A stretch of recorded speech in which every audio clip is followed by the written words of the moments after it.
que Deus vai falar com você também. Amém? Glória a Deus. Quem está com o coração aqui cheio de expectativa? Amém. Glória a Deus. Amém. Amém. Quem é esse amenzinho aí do meu ministério? Quem gritou amém aí? Aleluia! Tem um baby ali. Amém. Tem um baby, eles me perseguem. Aleluia. Mas eu quero falar com você sobre identidade. E o texto que a gente vai se basear nele está lá no livro de Êxodo, no capítulo 11, no capítulo 3, no versículo 11. Eu não sei se vai dar para projetar, eu acho que não, né? Mas você pode anotar. E deixa eu te dizer uma coisa. Hoje eu estava lendo a Bíblia, preparando a palavra, e eu estava lendo a Bíblia física, né? E eu falei algo para o meu marido, que eu já tinha falado para a turma do cursão, que começou a semana, a primeira aula do cursão. E eu falei para eles, olha, eu tenho uma Bíblia, ela é muito velha. Ela é muito velhinha e ela é extremamente manuseada, assim, toda riscada, marcada. E se você olhar para a Bíblia, você vai ver que ela é uma Bíblia antiga, velha, cheia de orelhas e tal. E eu falei para o Nelson, Nelson, esse negócio de Bíblia física, Bíblia digital, é muito ruim. Porque a gente vai perdendo a mão de usar a Bíblia, né? Você percebe que você, às vezes, para procurar um livro, você fica, ops, onde é que... A sua mente está programada para ir lá, né? Naquela galeria ali, né? Então, é complicado. Então, é muito importante que você tenha uma Bíblia física. Amém? Glória a Deus pela tecnologia. Eu sei que você é jovem, mas além de ter uma Bíblia física, é muito importante você também anotar. Amém? Tudo aquilo que a gente fala, que a gente ministra. Porque nessa própria Bíblia física, hoje lendo, eu vi várias anotações e datas escritas de coisas que Deus falou.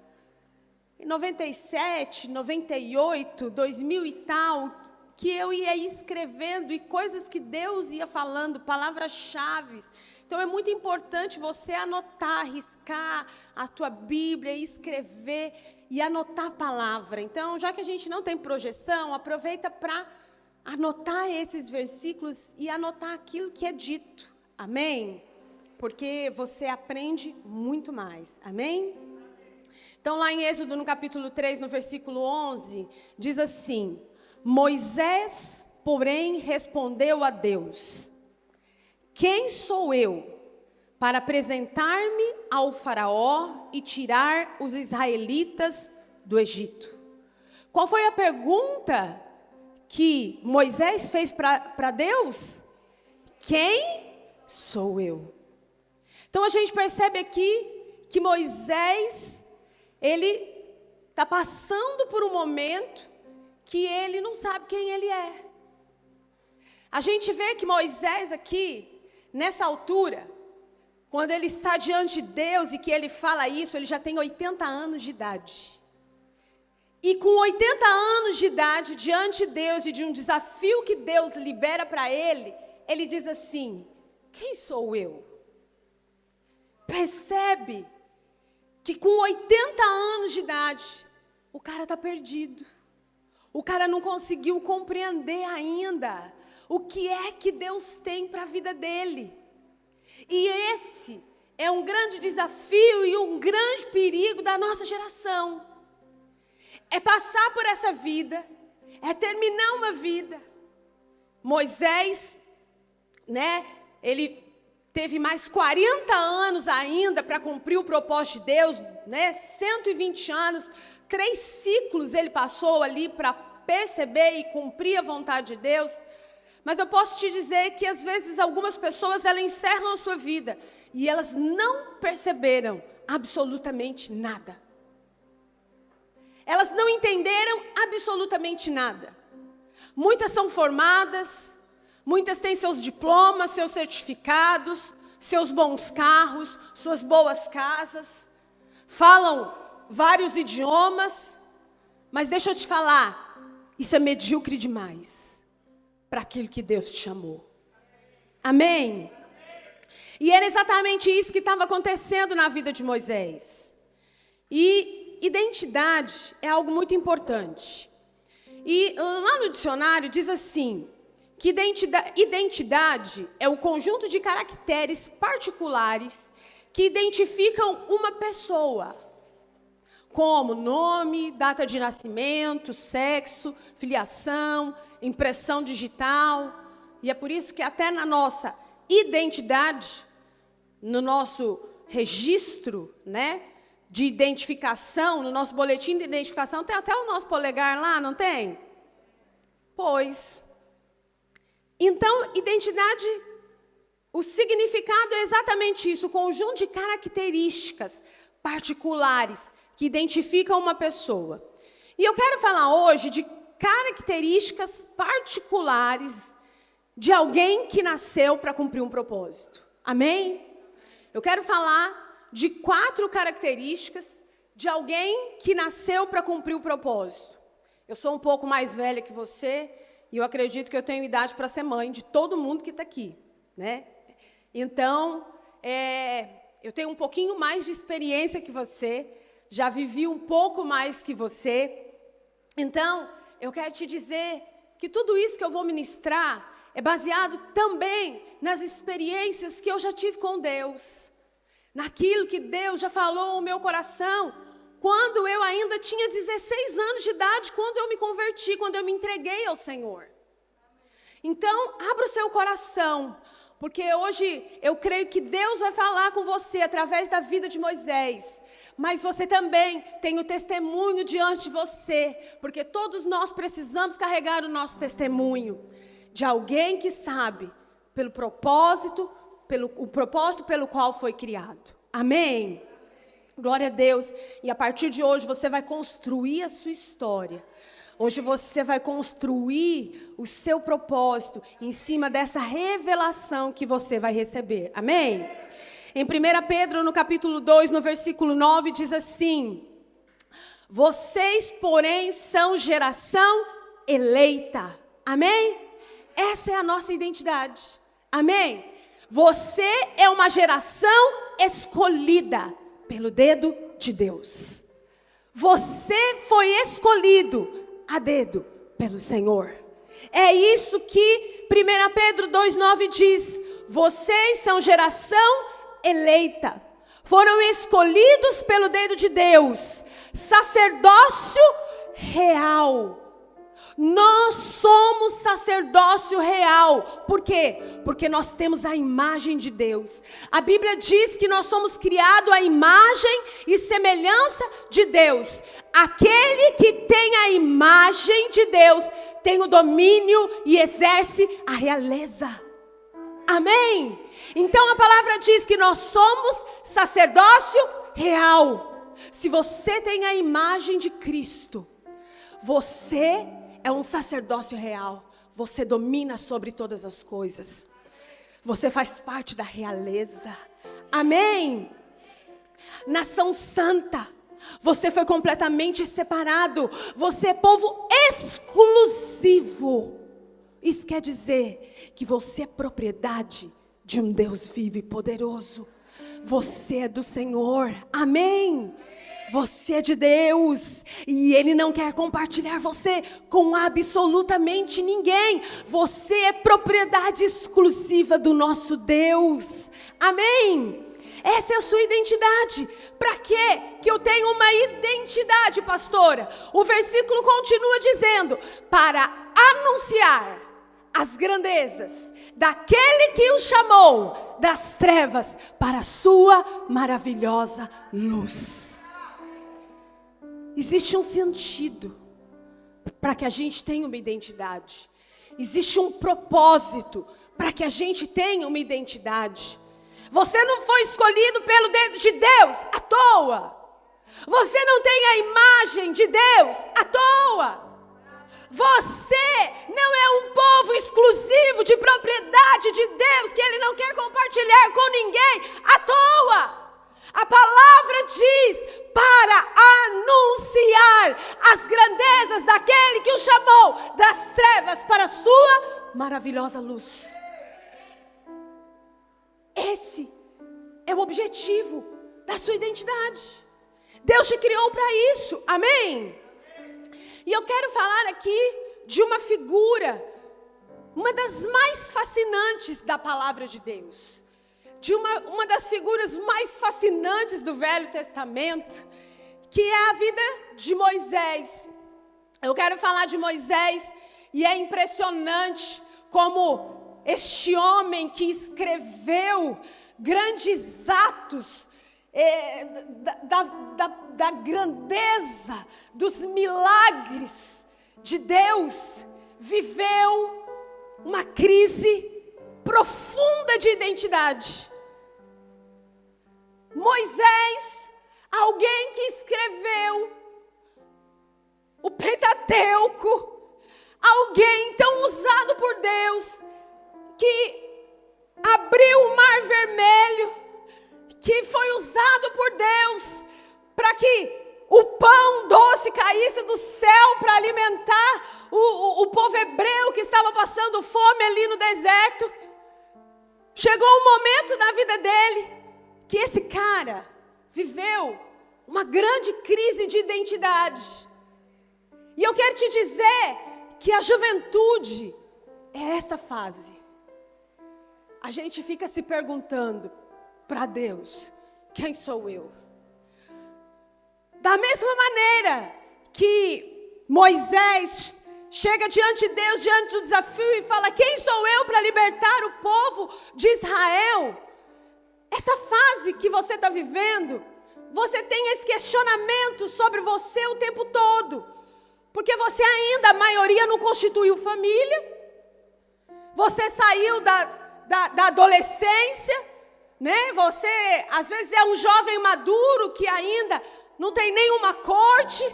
Então, você está numa fase transitória que você não sabe exatamente quem você é, para onde você vai, o que vai acontecer. E você está completamente perdido. E, principalmente, perdido ministerialmente. Mas eu acredito que hoje Deus vai falar ao seu coração. Amém? Eu acredito que hoje Deus vai trazer respostas, como trouxe para a vida de Moisés, também ao seu coração. Amém?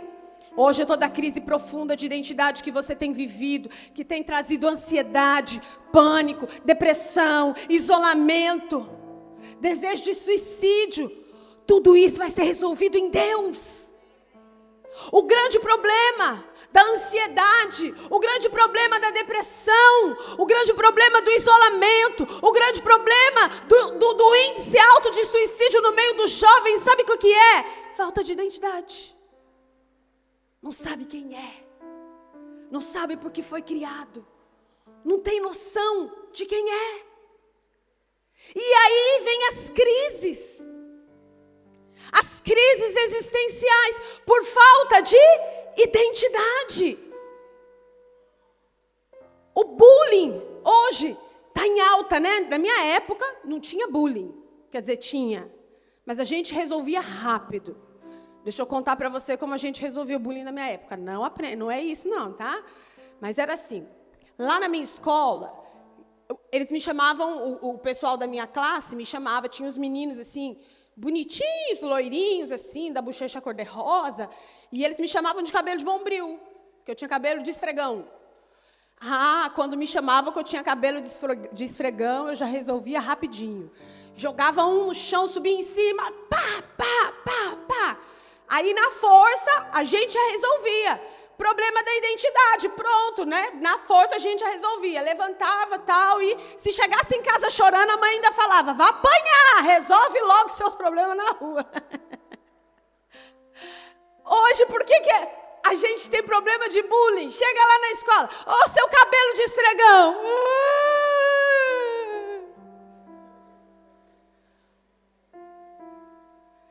Uma vez me chamaram de neguinha, preta. Aí eu voltei.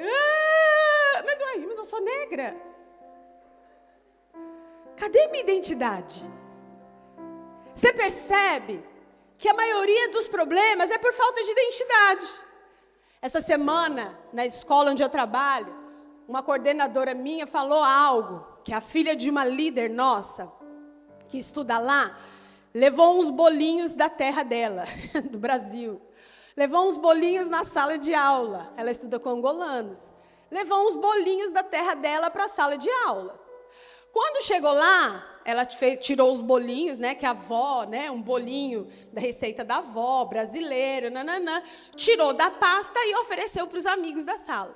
Os amigos da sala começaram a comer o bolinho brasileiro. Quando começaram a comer o bolinho brasileiro, turminha de 8, 9, 10 anos lá, começaram, tipo, nossa, não gostei, e começaram a rir dela. Falar, credo, que comida ruim, é isso que come no Brasil, que não sei o quê.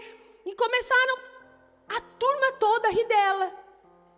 E aí, a filha dessa coordenadora minha, que também estuda na sala dela, disse que ela olhou para os amigos todos que estavam rindo dela, e ela disse assim, olha, se vocês gostaram ou não gostaram, ela tem acho que 9 anos, a filha da Clara e do Elton. Se vocês gostaram ou não gostaram, o problema é de vocês. O importante é que para mim é bom e ele serve para mim e eu gosto dele. Disse que fechou a lancheira e continuou conversando. Pronto. Ela não tem problema de identidade. Ela entendeu que aquele bolinho é importante para ela, é bom para ela. Ela não vai entrar em crise, não vai chorar, não vai para casa com bullying e ai, porque me magoaram, porque não, ela tem uma identidade e ponto final. Eu tenho um filho, Rodrigo, né? A gente cresceu. Eu tenho 3 filhos, né? E o Rodrigo, para mim, ele é o mais bonito. Mas lá em casa ninguém tem problema com isso, porque ela tem o mais bonito, o mais inteligente, o mais talentoso. Então, quer dizer, quem é o mais inteligente não é bonito. Quem é mais talentoso não é inteligente. E quem é inteligente não é bonito nem talentoso. Mas eles não têm problema com isso, eles aprenderam a conviver assim.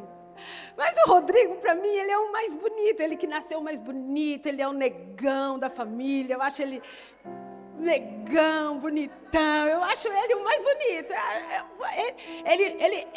Os outros 2 nasceram assim, meio sem cor, assim, meio clarinho, ele já nasceu preto, assim, um negócio, assim, o Rodrigo é demais para mim. Eu acho ele um gato. E aí, ele cresceu ouvindo isso. Ele cresceu ouvindo isso. Se você chegar para ele hoje e falar que ele é feio, ele vai falar, você está brincando. Essa opinião para mim não me interessa. Sabe por quê? Ele tem uma identidade que foi forjada lá na infância. Aí ele começou a crescer e virar adolescente. Aí adolescente tem as suas características, né? A orelha cresce, nananã. E aí a gente começou, né? As características do adolescente. Rodrigo, olha, sua orelha está ficando grande, seu nariz também. Ele falou, cara, até minha orelha grande e meu nariz grande é um charme. Não adianta. Ninguém prova para ele que ele não é bonito. Sabe por quê? Por causa de uma identidade que foi forjada na infância. Amém?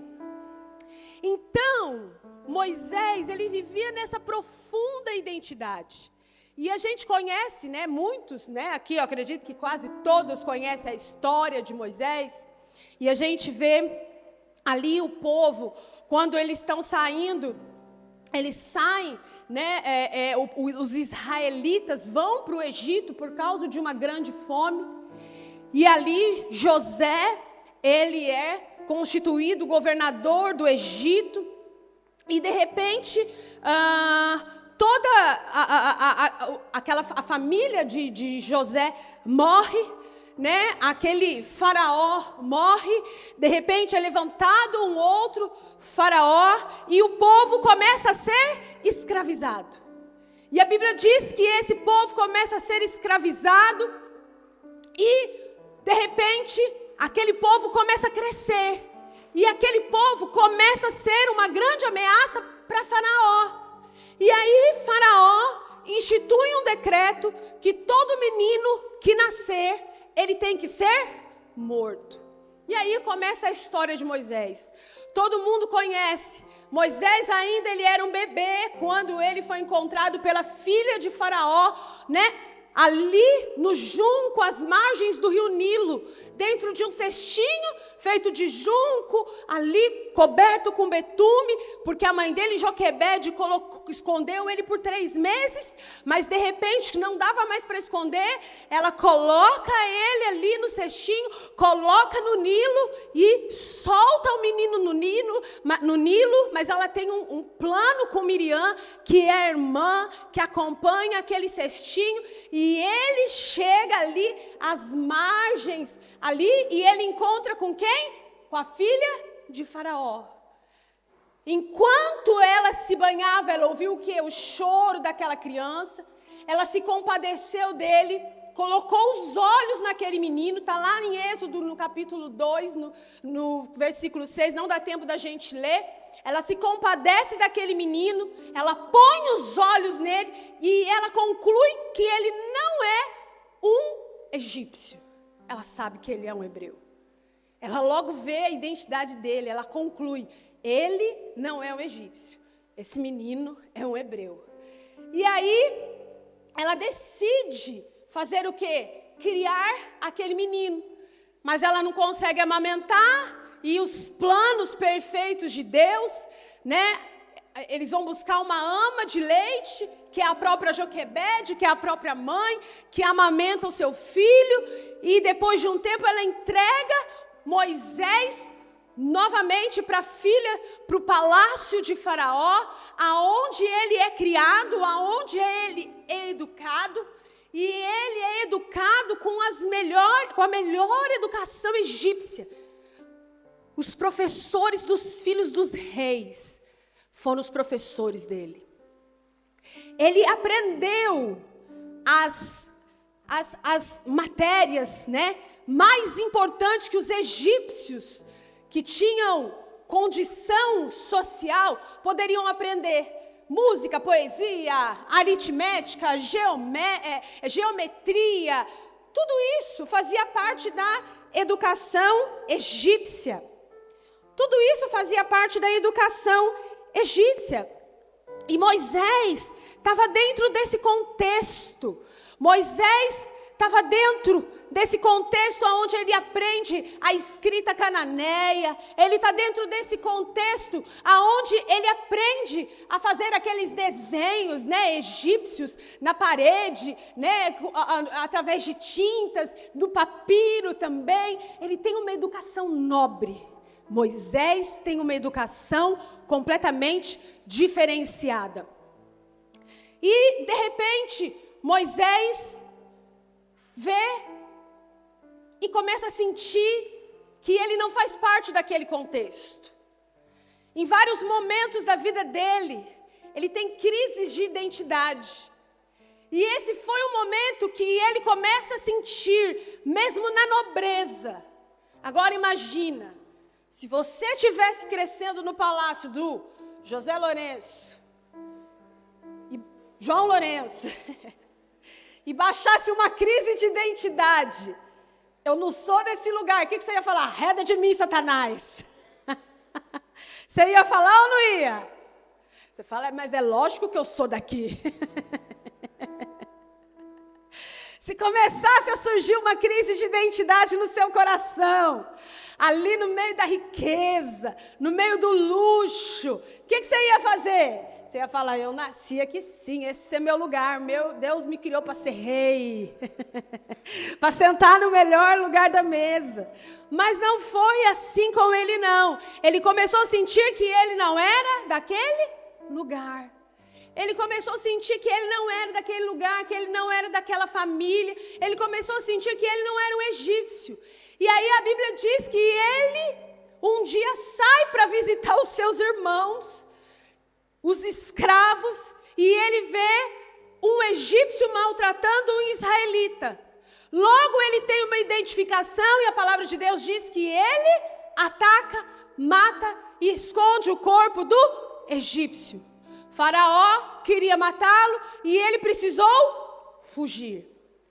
Esse é o pano de fundo da história, para que você possa conseguir perceber todo o resto. Amém? Exatamente isso que aconteceu com a vida de Moisés. E aí, Moisés, ele foge para Midian.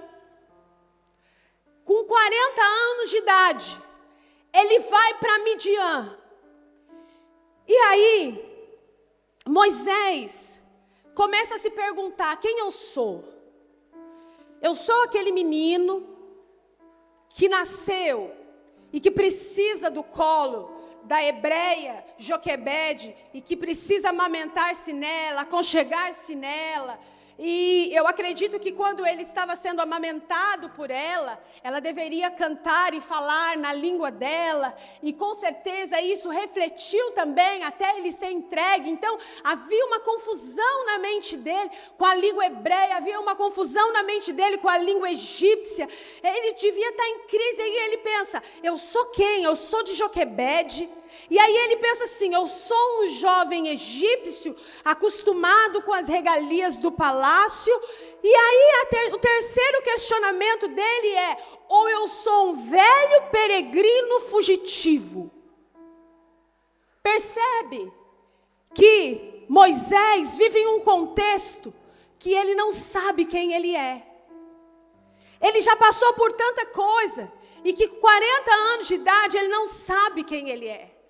Ele não sabe se ele é um hebreu, ele não sabe se ele é um filhinho de papai, né? O filho da filha de Faraó, que vive lá no palácio, cheio de regalia. Ou agora ele não sabe se ele é um assassino fugitivo e que está ali em busca de fugir dos problemas da vida, porque senão ele vai ser morto.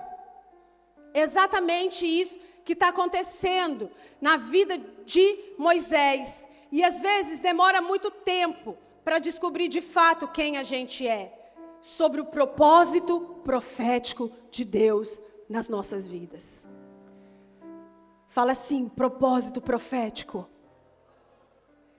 Hoje você vai sair daqui percebendo o propósito profético e vai sair daqui cheio da unção de Deus para cumprir o propósito profético de Deus. Amém? Mas melhor do que ninguém para explicar para Moisés, ninguém melhor para explicar a não ser Deus. E é exatamente isso, nas nossas crises de identidade, não tem ninguém que a gente possa recorrer e que possa nos explicar que não seja o Senhor. Amém? E é exatamente isso que acontece. A palavra de Deus diz que Ele vai para onde? A Bíblia diz que Ele vai para o Monte Horebe. E quando chega lá no Monte Horebe, algo acontece de extraordinário com aquele homem. Algo acontece de poderoso. Mas antes dele chegar no Monte Horebe, ele percebe algo já antes, né, de matar o egípcio, que eu acho que é algo muito importante que nós devemos perceber como jovens, para cumprir o propósito profético de Deus nas nossas vidas. Moisés não se sentia um egípcio. Fala assim: eu não sou deste mundo. Da mesma maneira que Moisés não se sentia um egípcio, nós não podemos nos sentir encaixados nesse mundo. Se você quer cumprir o propósito de Deus, você não pode sentir que você tem lugar nesse mundo.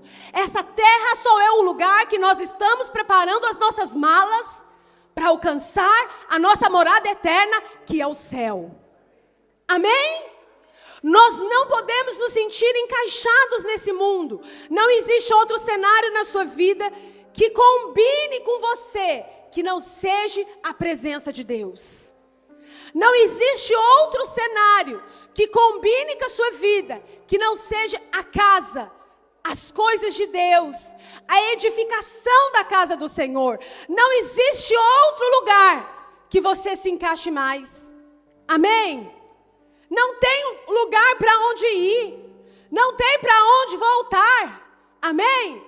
Somente na presença de Deus. Exatamente isso. Você está estragado para esse mundo, amém? Fala para a pessoa que está do seu lado: você está estragado para esse mundo.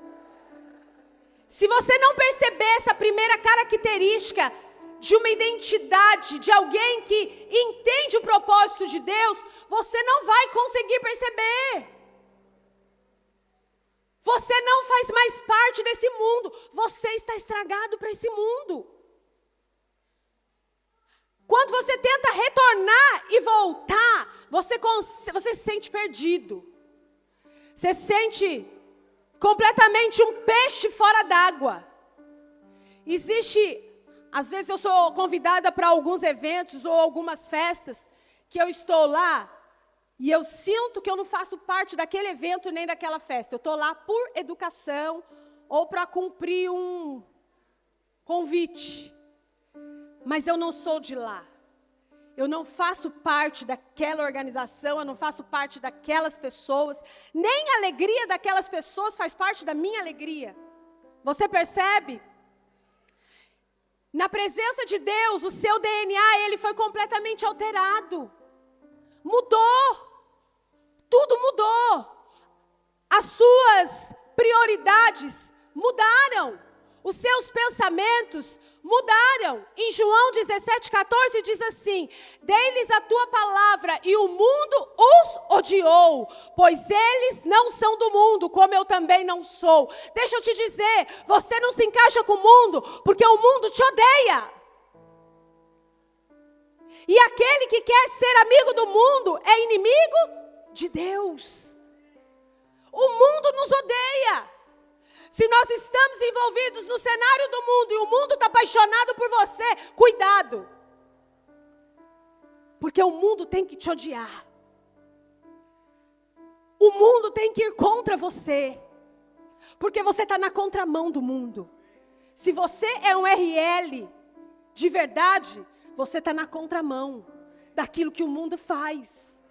Então essa é a sua identidade. O seu DNA, ele foi completamente alterado. Amém? Não rogo que os tire do mundo, mas que os proteja do maligno. Eles não são do mundo e eu também não sou. Você não é deste mundo. Amém? Pastor Aloysio, em uma pregação dele, um dia eu ouvi ele falando: nossa, mas estão demorando tanto para falar mal de mim? Tem alguma coisa errada. Aí ele disse que na semana falaram mal dele e ele falou: glória a Deus. O mundo tem que te odiar. Porque quando nós estamos encaixados dentro da vontade de Deus, nós não agradamos o mundo, porque os nossos valores não são os mesmos do mundo. Se os seus valores se encaixam dentro das conversas e na rodinha que você tem dos seus amigos, eu vou te dizer, você é amigo do mundo. Você ainda não foi estragado por Cristo. Você precisa ser estragado por Ele. Você não precisa ser o queridinho da turma. O melhor é que a gente conseguisse agradar todo mundo. Mas se eu não consigo agradar todo mundo, eu decido agradar alguém. A Deus. Eu decido agradar alguém, ao Senhor, amém? E essa é uma característica, porque o mundo vos rejeita, o mundo vos odeia, o mundo, o que ele faz conosco? Ele nos engana. Eu estava contando para as crianças, nós estávamos falando no Domingo Kids sobre a escolha errada do homem, domingo passado. E eu disse assim: crianças, para que Eva ficasse tentada com aquela fruta, o fruto do conhecimento do bem e do mal, o fruto devia ser cheiroso, gostoso, ter uma aparência de que é bom. E assim é o mundo. Parece que é bom, tem aparência que é bom, tem cheiro que é bom, tem visual que é bom, parece que é bom, mas não é. Esse é o mundo. O mundo nos engana. E a Eva foi enganada. Então, os nossos valores são diferentes, as nossas prioridades são diferentes. Eu mudei as minhas prioridades da minha vida com 16 anos de idade. Foi uma loucura na minha família, mas eu decidi com 16 anos de idade, mudar as prioridades na minha vida, porque eu decidi que eu não era mais desse mundo. Pastor Nelson se converteu primeiro que eu, e ele chegava com uma história: eu não sou mais desse mundo, eu não sou mais desse mundo, eu não sou mais desse mundo. Um dia eu me irritei com ele, eu falei: mas você é o quê? Um extraterrestre então? És um ET? É o quê? Quem é você? E eu não entendi o evangelho, eu não percebi o evangelho. E um dia ele me levou para a igreja, e lá eu tive uma conversão genuína. E eu quero te dizer exatamente sobre isso. Conversão genuína é uma conversão que te estraga para sempre, que não tem mais volta, que você nunca mais olha para trás. Conversão genuína, tudo muda, muda seus valores, muda sua prioridade, muda tudo. Eu me converti em um culto de sábado, na segunda-feira, sabe o que aconteceu? Eu tinha 16 anos de idade. Eu chamei a minha classe inteira, eu estava no 12º colegial, no 12º ano, eu acho. Tinha 16 anos de idade. Chamei minha turma toda. Falei para elas: vem todo mundo para fora da sala, todo mundo. Chamei todo mundo, eu sempre fui líder. Chamei todo mundo para fora da sala, fiz uma roda bem grande, fiquei no meio e falei assim: olha, ontem, sábado, eu tive um encontro com Deus. Deus mudou minha vida. E agora eu quero dizer para vocês: eu não faço mais isso, mais aquilo outro, mais aquilo outro. E tem mais. Eu não ando mais com você, nem com você, nem com você, nem com você. Tudo errado. Mas a conversão era tão genuína. Era uma paixão tão grande por Jesus, que em 2 dias eu estava mudando todas as minhas prioridades.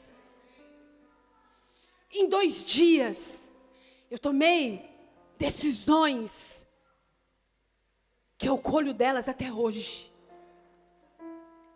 Conversão genuína.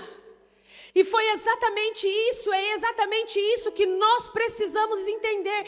Nós não podemos nos moldar com os padrões deste mundo. Em Romanos 12:2 diz assim: não se amoldem ao padrão deste mundo, mas transforme pela renovação da sua mente, para que sejam capazes de experimentar e comprovar a boa, agradável e perfeita vontade de Deus. Se você quer experimentar a boa, perfeita, agradável vontade de Deus, a sua mente não pode estar conformada com os padrões desse mundo. Palavras torpes, palavrão, é padrão desse mundo.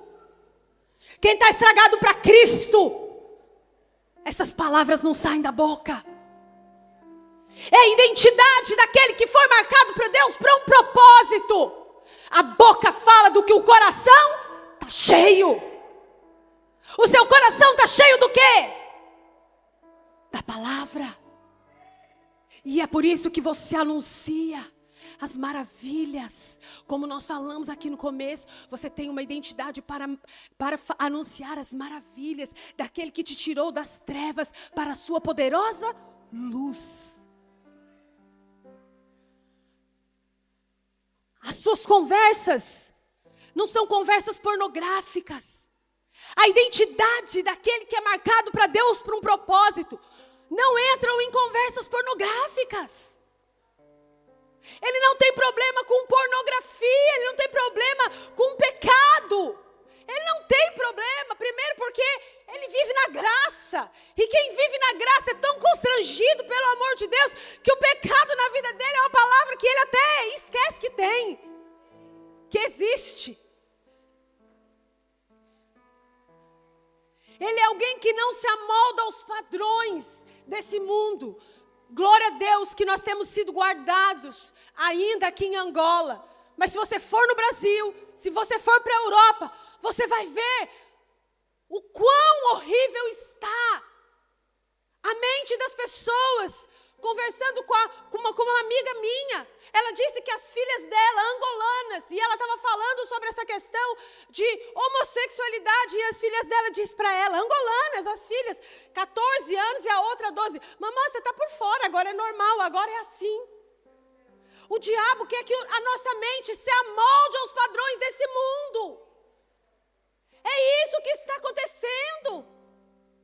O diabo quer que a gente amolde aos padrões desse mundo. Essa não é a nossa identidade. E nós precisamos nos posicionar nisso, amém? Glória a Deus. Então a primeira coisa é que ele não se sentiu daquele lugar. Você precisa não se sentir do lugar aonde você está. Talvez você não tenha frutificado na sua célula. Talvez você não tenha compreendido que Deus está falando com você. Talvez você não tenha ouvido a voz de Deus claramente, porque você está no lugar errado. Não são as pessoas, não é a sua família.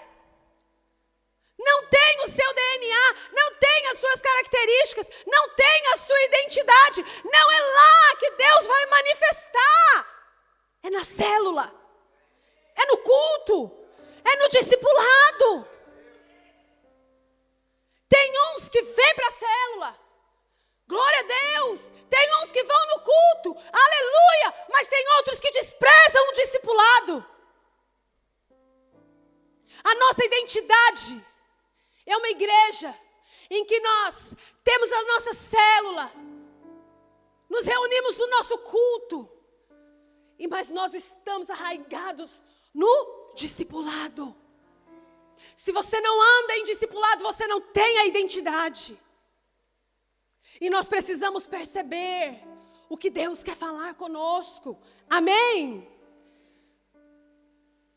Um segundo aspecto de quando ele sai e ele vai para Midian, muito importante, é que ele passa 40 anos antes de chegar na sarça, antes de chegar na presença de Deus, antes de resolver para sempre a questão da identidade dele. Sabe o que acontece? Ele passa 40 anos em Midian, servindo o sogro dele, servindo a Jetro, apacentando ovelhas. O cara foi criado na cultura egípcia, com os melhores professores. Imagina que ele bebia vinho em taças de ouro. Imagina o luxo que ele vivia. E de repente, quando ele foge para Midian, as roupas dele precisam mudar. Ele precisa de roupas de humildade. Ele precisa aprender a servir. Ele precisa aprender a servir. Pastora, mas eu sou humilde. Você está lá no chão, mas seu coração está lá em cima. Tem gente que é assim. Não abre nem a boca. Você olha para a cara da pessoa, você acha que a pessoa é humilde. Está com a roupa rasgadinha, velhinha, mas o coração altivo. Antes de entrar na presença de Deus e saber de fato quem Ele era e de cumprir o grande propósito de Deus para a vida dele, ele aprendeu a servir. Eu tenho muitas pessoas que me servem. Eu tenho discípulas. Mas nunca, nenhuma delas, eu pedi dinheiro emprestado. Nunca nenhuma delas foram cuidar dos meus filhos. Nunca nenhuma delas engomaram a minha roupa. Nunca nenhuma delas limparam a minha casa. Nunca nenhuma delas foram fazer compra para mim.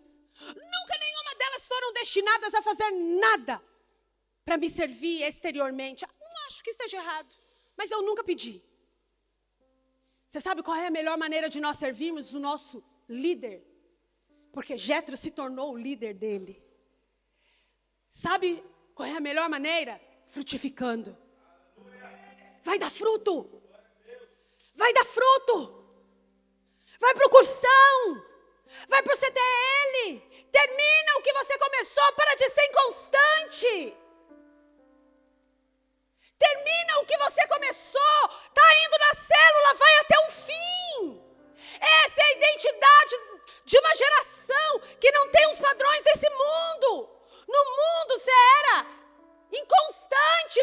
agora identidade de filho. Você sabe aonde você quer chegar.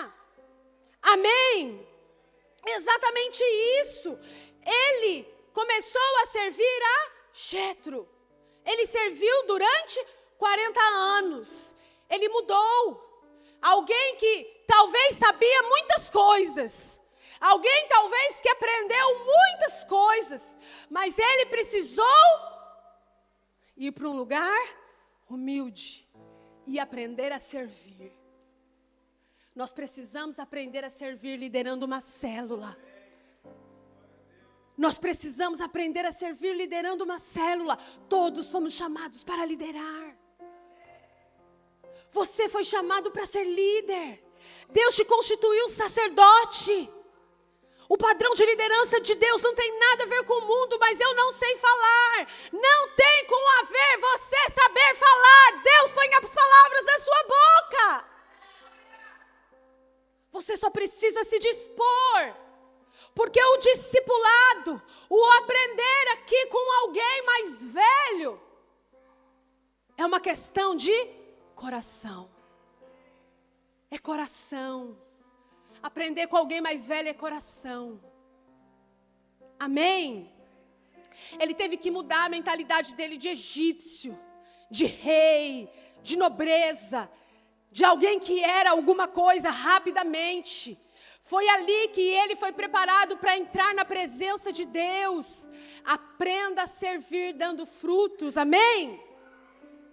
E a terceira questão aqui, que faz parte da identidade, é que ele precisou se posicionar. Porque ele precisava voltar para o Egito, para libertar o povo de Israel. Mas ele relutava em voltar, todas as vezes que ele pensava naquele homem que ele tinha matado. Deixa eu te dizer uma coisa. Moisés era um homem impulsivo, precipitado, impetuoso. Quem que não tem problema? Quem que não tem um temperamento difícil? Ainda que você não fale nada, tem gente que não fala nada. Mas tem um temperamento que só Jesus. Tem gente que fala, mas é tão boazinha, não abre nem a boca. Mas só Deus sabe. Só Jesus conhece. Moisés, ele era assim, impulsivo, precipitado, impetuoso. Por isso que Deus precisou trabalhar na vida dele. Ele achava que ele sabia, né, que ele aprendeu alguma coisa, que ele conhecia alguma coisa. Ele era impetuoso, tão impetuoso que ele chegou ao ponto de matar alguém. Por isso que ele precisava mesmo ir para Midian, para aprender a ser humilde, para aprender a reconhecer. Amém? E aí, mesmo tendo nos planos de Deus que ele fosse libertado como um libertador de uma nação, ele agiu por conta própria. Ele pisou na bola. Quantos aqui já pisaram na bola? Pouquinho. Nossa, você é muito joia. Você é muito bom. Vou fazer a pergunta de novo. Quantos aqui já pisaram na bola? Melhorou. Aleluia. Você não pisou na bola, no final você vem orar por mim. Amém? Eu quero ser igual a você. E aí, quantos de nós já pisamos na bola? Quantos aqui tem um passado? Moisés tinha um passado, ele tinha matado alguém. Quantos de nós aqui tem um passado? Ainda que você se ache o homem mais certinho da terra, eu nunca fiz nada. Mas você tem um passado. Mas eu quero te dizer que esse passado não existe mais. E esse passado não pode te amedrontar, a ponto de que você não cumpra o propósito de Deus. E o passado que eu estou dizendo não é 10 anos atrás, o passado quer dizer ontem. O desentendimento que você teve com a sua mãe. Você refilou ontem com seu pai, foi mal educado, desonroso com ele. É passado. Mas Deus pode te usar. Amém? O passado é algo que vem nos assombrar a todo momento e nos impedir de cumprir o propósito de Deus. O diabo quer sempre colocar o passado diante de nós. Mas olha para você. Você é impetuoso, você fala demais. Você é refilão. Você é confusionista. Você fez isso, você fez aquilo outro,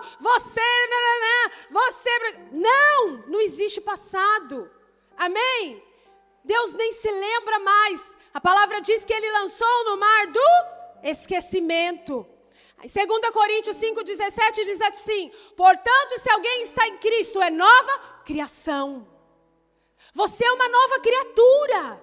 Amém? As coisas antigas já passaram, eis que surgiram coisas novas. Deus não está interessado no seu passado. Ontem foi ontem. Nada como um dia após o outro. Amém? Há sempre tempo. Deus é o Deus da oportunidade. E Ele está te dando a oportunidade hoje. Não fica preso no seu passado. Amém? Ah, mas o fulano sabe, mas o Beltrano sabe que eu fiz, mas o irmão daqui da igreja conhece o meu passado. Deixa eu te dizer uma coisa, o que importa é aquele que tem o poder de te lançar no céu ou no inferno. Não interessa o fulano ou o Beltrano, não viva debaixo de condenação do seu passado, pois Cristo já levou todo o escrito de dívida. Ele fez uma obra completa de substituição na cruz. Ele morreu no seu lugar. A obra dele foi completa, amém?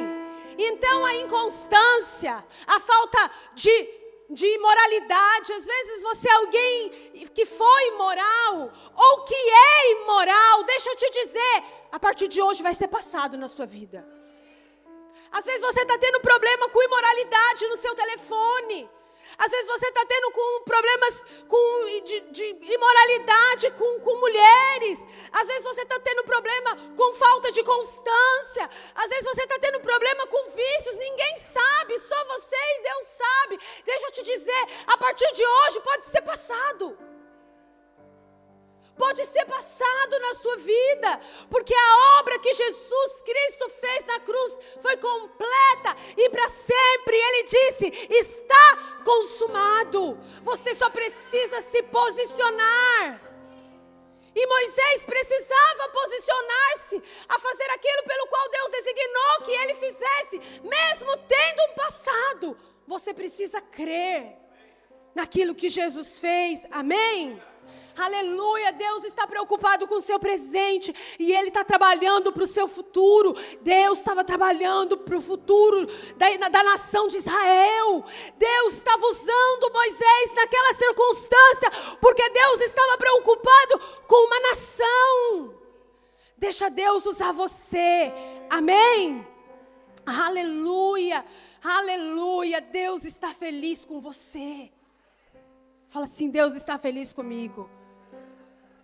Deus está feliz com você e ponto, porque não existe mais passado, porque Cristo satisfez todas as exigências de Deus na cruz do Calvário, amém? Você está livre para cumprir o propósito de Deus, não há nada mais que te amarre. A tua inconstância de ontem, você deixou de liderar, você respondeu mal no discipulado, você abandonou célula, você fez alguma coisa, pisou na bola, fez algo que não devia fazer. Deixa eu te dizer, passado. Mas e o meu líder, pastora? Se Deus não se lembra mais, quem é seu líder para lembrar? Se Deus te dá uma nova oportunidade, quem é seu líder para não te dar uma nova oportunidade?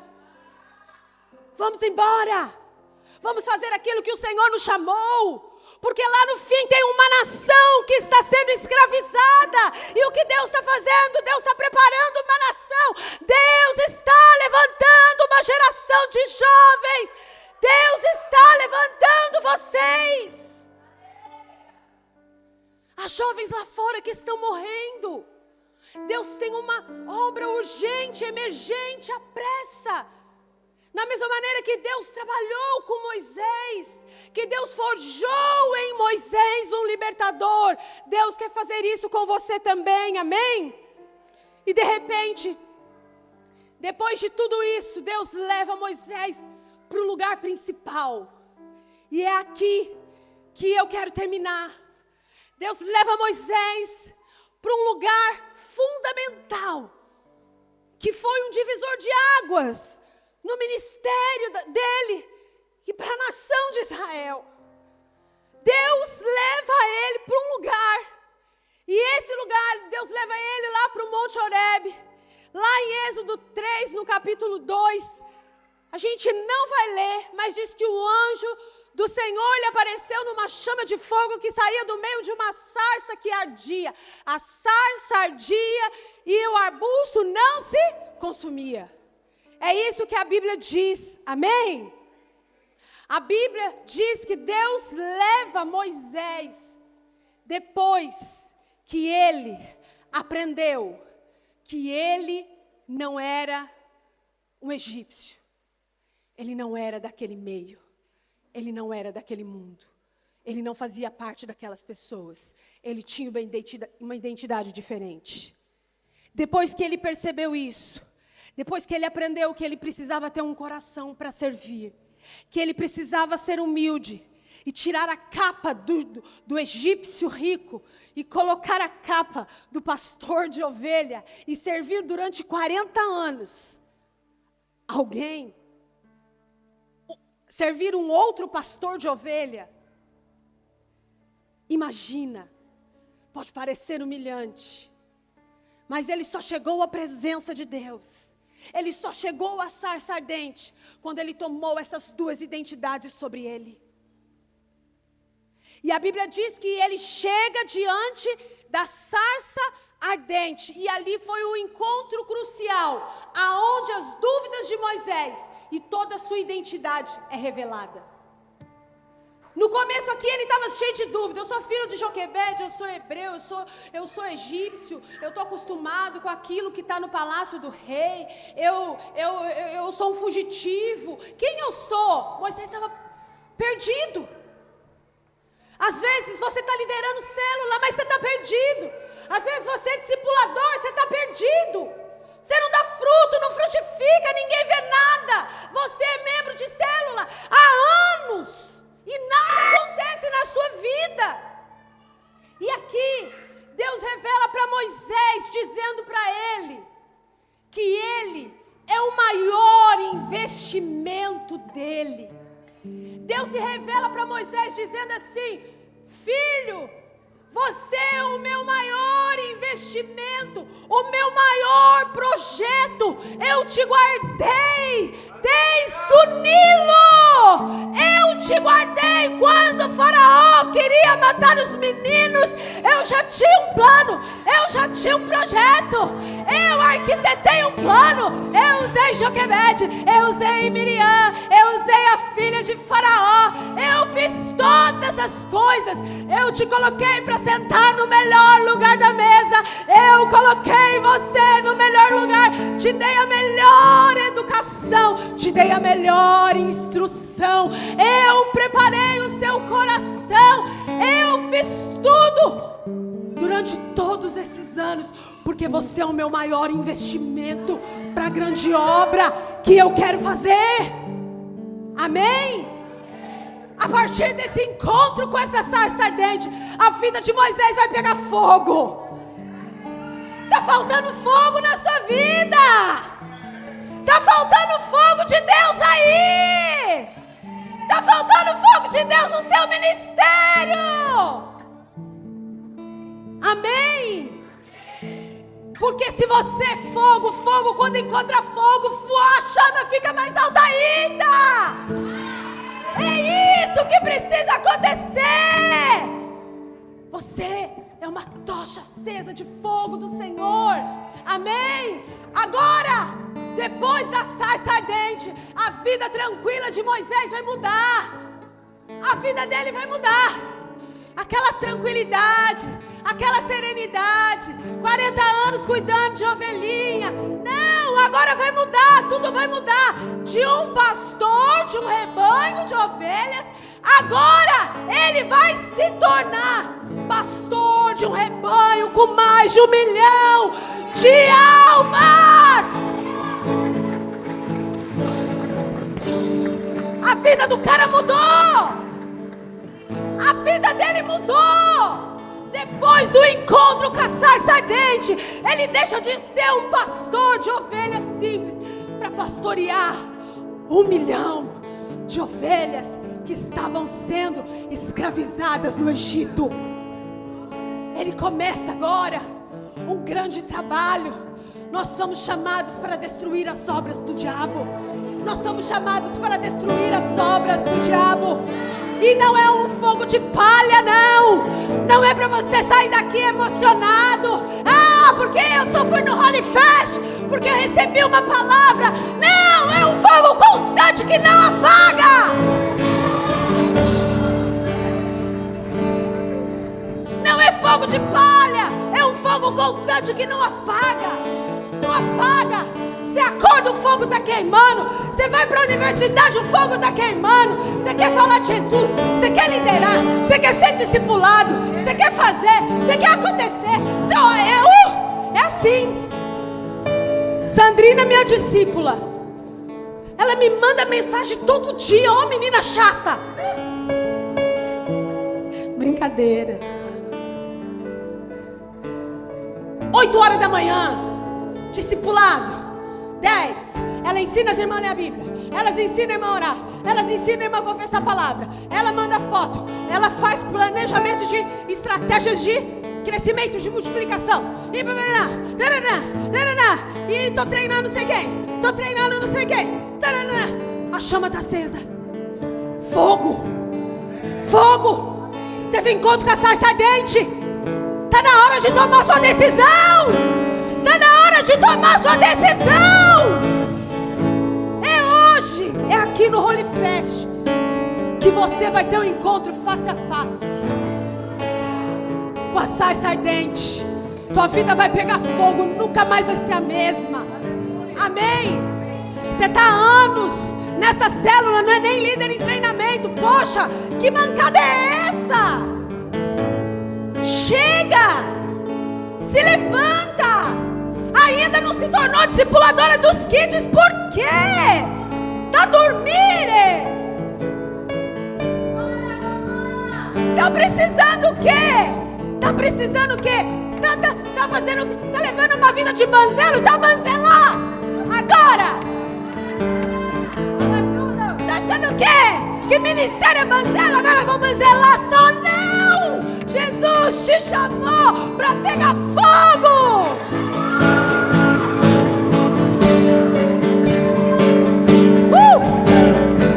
Agora deixa eu te falar uma coisa. Isso é poderoso. Aí a história termina assim. Faraó se encoraja, se enche do Espírito. Ele vê quem ele é. Deus fala: eu sou quem eu sou. Aí, olha que interessante. A palavra diz: tal qual eu sou, você é nesse mundo. Quando Deus fala para ele: eu sou quem eu sou. Uau! O cara tem uma revelação ali. E aí ele vai. Ele enfrenta o Faraó, as pragas vêm, até a última praga, morrem os primogênitos. Quando Faraó chega diante do povo de Israel, dos responsáveis, dos principais, e fala assim: é o seguinte, vão embora. Vão embora, vão. Vai todo mundo embora, vai embora, mas vai rápido. E aí o que eles fazem? Eles estão ali, estão fazendo o quê? O que eles estão fazendo? Eles entram, fazem a Páscoa. Oh meu Deus! Estão ali. E aí eles começam a comer apressadamente. Até então, quando eles estavam presos, eles eram escravos. Quem era o dono do tempo? Quem era dono do tempo? Ah não estou ouvindo. Quem era dono do tempo? Quando eles eram escravos no Egito, quem era dono do tempo? Agora Faraó disse assim: vai embora, some daqui, vão embora. Agora o que eles viraram? o dono do tempo deles. Amém? Agora estava na mão deles. E a Bíblia diz que eles começaram a comer rápido. Eles não tinham tempo de levar nada. Não tinha tempo de levar mochila. Não tinha, foram de sandália mesmo. Por isso que eu vim assim hoje, de sandália, só para te mostrar.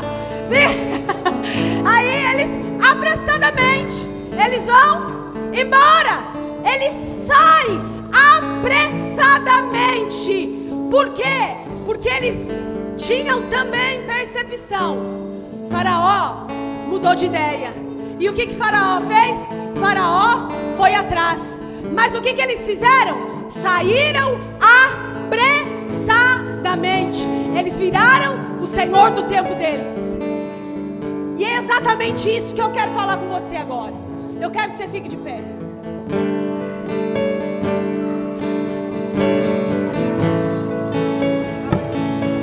Agora eles assumem o tempo. Agora eles assumem o tempo.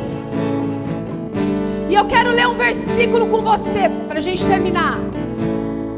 Romanos 8:18 diz assim: considero que os nossos sofrimentos atuais não podem ser comparados com a glória que em nós será revelada. A natureza criada aguarda com expectativa que os filhos de Deus sejam revelados. A natureza, a criação de Deus, aguarda com que os filhos de Deus sejam revelados. O tempo está nas suas mãos. A obra é urgente. Apressadamente. Não dá para se envolver com as coisas do mundo. Esquece mochila, esquece roupa, esquece um monte de coisa. Deixa Jesus estragar sua vida para o mundo agora. Apressadamente. A criação espera pela manifestação dos filhos de Deus, pois ela foi submetida à futilidade, não pela sua própria escolha, mas por causa da vontade daquele que a sujeitou, na esperança de que a própria natureza criada será libertada da escravidão, da decadência, para que se encontre para a gloriosa liberdade dos filhos de Deus. Você é o Senhor do tempo agora. Está nas suas mãos. É você que vai definir agora o quanto você vai correr. O quanto você vai correr. Faraó vai vir atrás, não interessa, o mar vai se fechar sobre ele. Mas você tem que correr agora, porque Deus espera a manifestação dos seus filhos. Há centenas, dezenas de jovens lá fora. Gameque, Quilamba, Talatona, Benguela, Centro, Quilamba. A criação aguarda ansiosamente pela manifestação sua, apressadamente. Tome a decisão. É hoje. Tome a decisão, porque você já encontrou a sarça.